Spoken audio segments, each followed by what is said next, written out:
Welcome back, everyone. This is Grilled of the Diaspora, and I'm your host, Nakaira G. And today, this is a This Week in Africa news episode. A lot has been happening on the continent, from South Africa to more information coming out of the Sahel.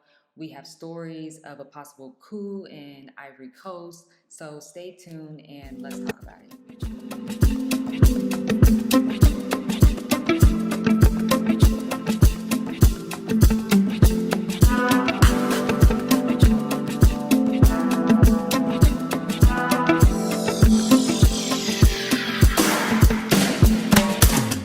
Okay, so reports have recently came out, and there have been a meeting with President Ramaphosa of South Africa with President Trump back in Washington. And this meeting, obviously comes at the helms of the fact that 49 white South Africans have been flown to America claiming that there's a genocide against white people in South Africa.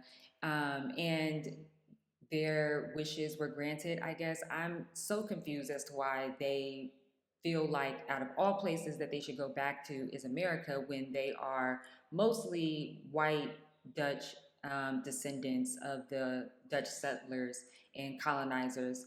And so I'm really confused as to why they have now ended up in Alabama. And there was a recent meeting with President Ramaphosa of South Africa and Trump, and the pictures and just it's ridiculous. Take a look at this video. You, from the president, from no one. We don't care. We can do whatever you want to do. Who are you to tell us whether we can occupy land or not? We are going to occupy land. Yeah. South Africa occupy land. That's who we are. Whatever we want to do, we can withdraw my membership from this useless parliament. Honorable. Yes, Honorable Member. Must never be scared to kill. A revolution demands that at some point there must be killing, because the killing is part of a revolutionary act.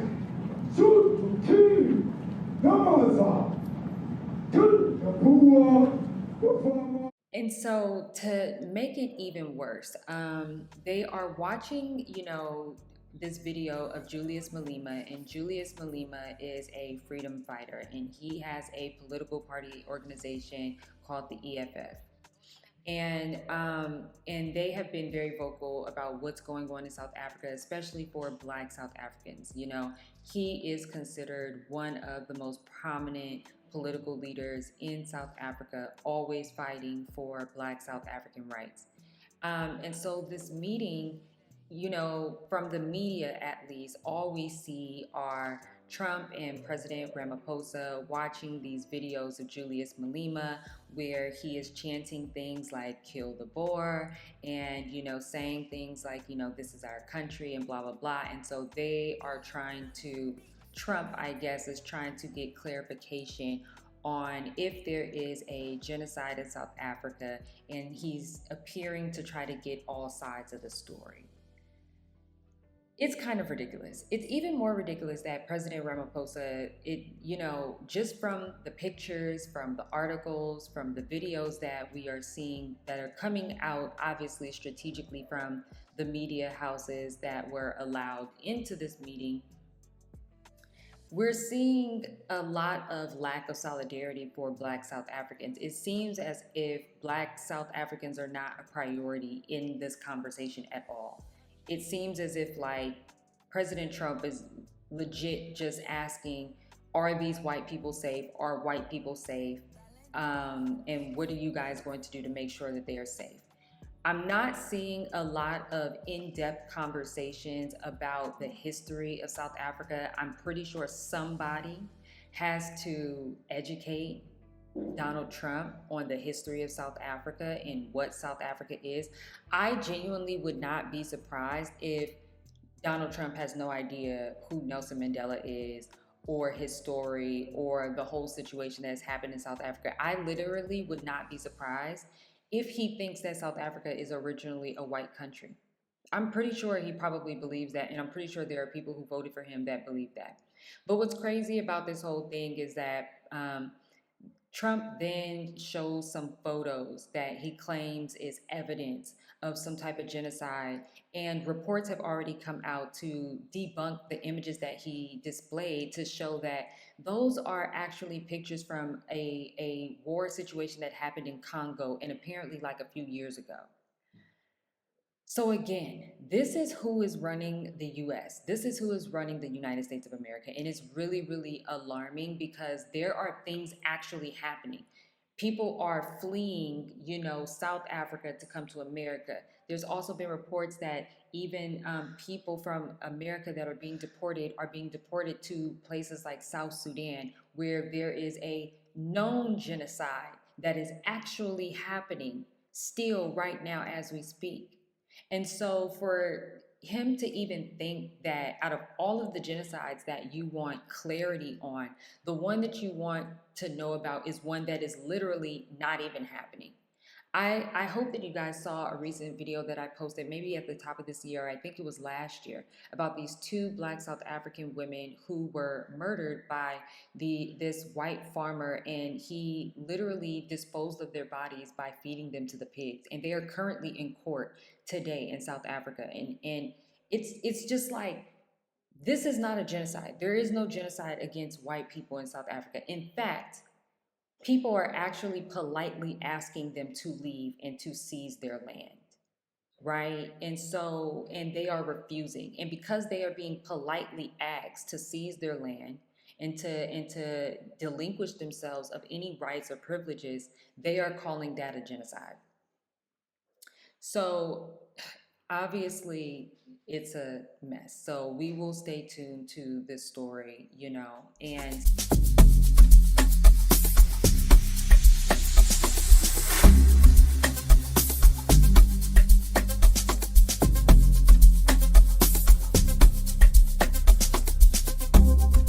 speaking of this, speaking of this non-genocide, actually, I want to show you guys some photos. I've noticed that within the past week, photos of military vehicles that are in, I guess, prototype beta mode, I'm assuming. But photos have been coming out. There's photos from Burkina Faso, there's photos from Rwanda and other Sahel states or Sahel countries here in Africa that seem to be putting out the message that they are building their military. And that is something that I hope people are really paying attention to. I reported recently about Burkina Faso going to Russia to go speak to Putin, right? And apparently there have been some agreements on military nuclear power, and this whole conversation about military troops being kicked out of Africa, and now, Captain Ibrahim Traore is now working with or putting together some type of agreement plan with Russia. And there's also talks of other African countries working with different Asian countries. And I think that we are really seeing a very revolutionary time. And I keep stressing this, that I hope people are paying attention, that this is the next wave of the revolution since the independence days of all of these different African countries. The first independence that a lot of these African countries had, they were very revolutionary, but so many of those leaders were assassinated, right, by these Western powers.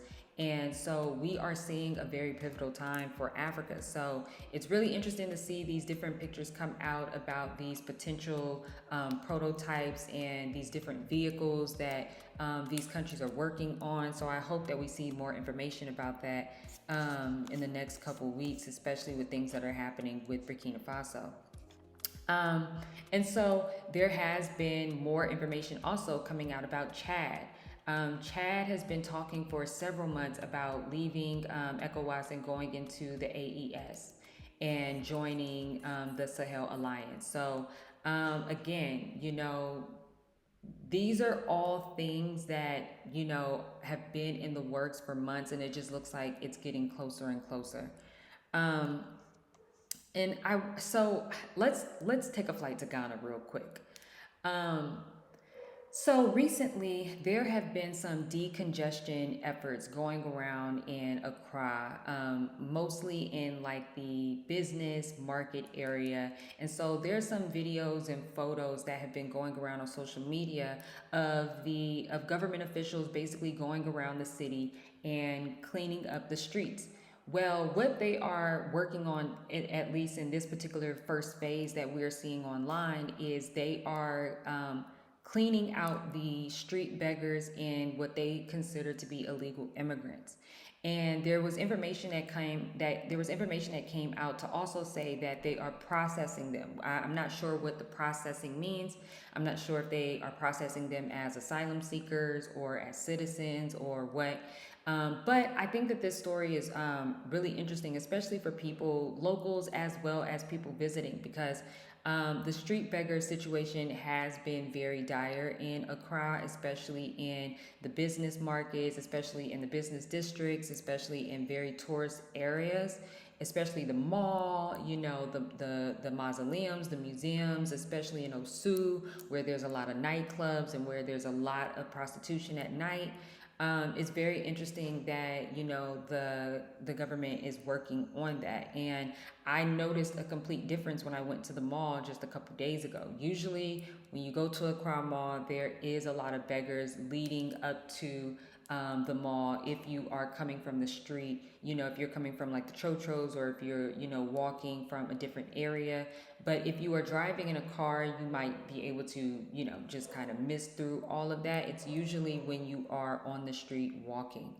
And so there has just been more information coming out saying that the streets are cleaner and that it's you know, I'm still waiting for like them to say what the reason was. Obviously saying that it's cutting crime and it's cutting the waste and the trash that's in the areas. So I mean, I'm just interested to see what that really does.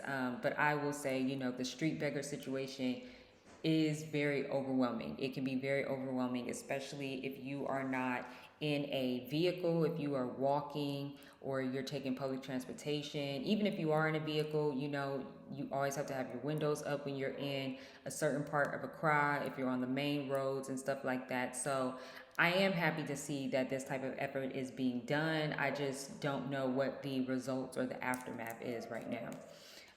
So out of Ghana. Real quick, y'all, make sure you download my new ebook. It is a travel planner and journal.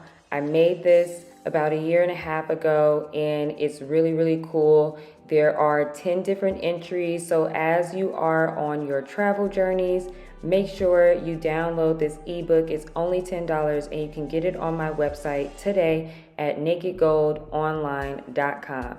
You can download it, you can print it, whatever works for you. Make sure you cop that today. Let's get into Burkina Faso really quick. So recently, Burkina Faso unveiled the new Thomas Sankara Mausoleum. So this is another obviously beautiful tourist attraction to go to if you are planning to go to Burkina Faso this year. And we also have photos of the designer here. And I thought that this was very interesting too, because with everything that's just going on in Burkina Faso, I love that they have had time to manage the art space and that this is something that they care about. And I love the architecture. I love how African and how indigenous and how artsy it is. I just love it so much. I hope I get to see it soon. And there's obviously a statue there of Thomas Sankara, and apparently where this mausoleum is in the spot where Thomas Sankara was assassinated, and apparently there is a area right in that spot designated for that particular area, which is interesting. So so let's get into this last story. So over the past few days, reports have been coming out about Ivory Coast, or Cote d'Ivoire. And it's so mixed signal, because there are people saying there is a coup happening, and then there's people saying they are in Ivory Coast and there's not a coup happening. I'm really, really confused.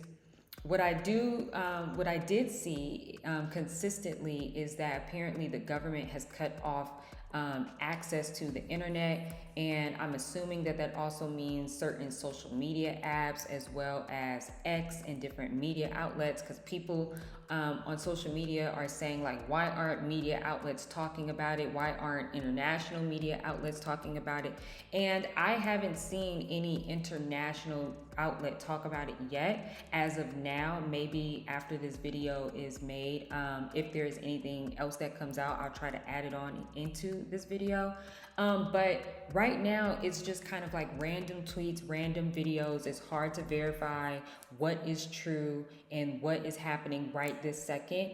Shout out to Fact Check Ghana. They posted that there's not a coup happening, and they also posted that images of this building burning was not accurate.